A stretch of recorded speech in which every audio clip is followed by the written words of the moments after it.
नमस्कार. आजच्या कथेचं नाव आहे संस्कार. कसे होतात संस्कार? ऐका हं. एक राजा होता, शिकारीसाठी जंगलामध्ये गेला. बरोबर सैनिक आणि मंत्रीही होते. पण अचानक शिकार करण्याच्या नादात राजा पुढे-पुढे निघून गेला आणि सगळ्यांची चुकामुक झाली. भरकटत पुढे-पुढे गेलेला राजा आता तहानेनं व्याकुळ झाला.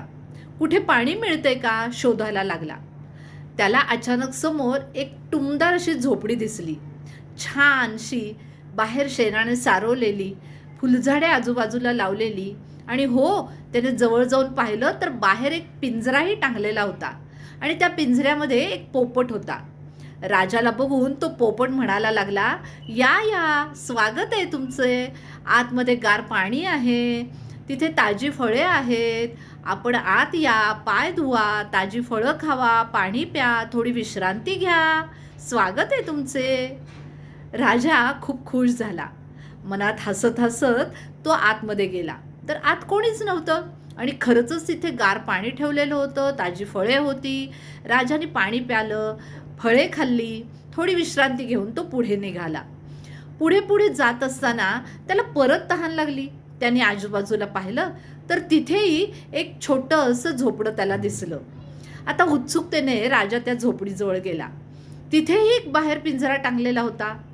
राजाला बघून त्या पिंजऱ्यातला पोपट म्हणायला लागला, "चोर, चोर, पकडा, पकडा, मारा त्याला, मारा, बंदुकीनं गोळी घाला, ठोका, ठोका." राजा चकित झाला. अरे, पोपटासारखा हाही पोपट आणि हा तर उलटच काहीतरी बोलतो आहे. हे ऐकलं मात्र राजाने तिथून पळच काढला. पळत पळत तो जंगलाच्या बाहेर आला. तर बाहेर मंत्री आणि सैनिक त्याची वाटच पाहत होते. मंत्र्याकडे बघून राजाने घडलेली हकीकत सांगितली. तसा तो हुशार मंत्री हसत म्हणाला, "महाराज, अहो हे संस्कार आहेत. पहिला जो पोपट तुम्ही म्हणताय ना, ज्याने तुमचं छान स्वागत केलं, नक्कीच त्या झोपडीमध्ये एखादा साधू पुरुष राहत असणार. आणि हो, पुढच्या पुढच्या झोपडीमध्ये नक्की चोर, लुटेरू कुणीतरी राहत असणार. त्यांच्या बोलण्याच्या पद्धतीमुळं ते पोपटही तसेच बोलत होते. महाराज, अहो जशी संगत तसे संस्कार." काय बरोबर आहे ना? जशी संगत तसे संस्कार.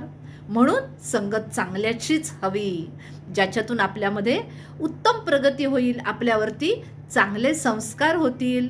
बरोबर ना?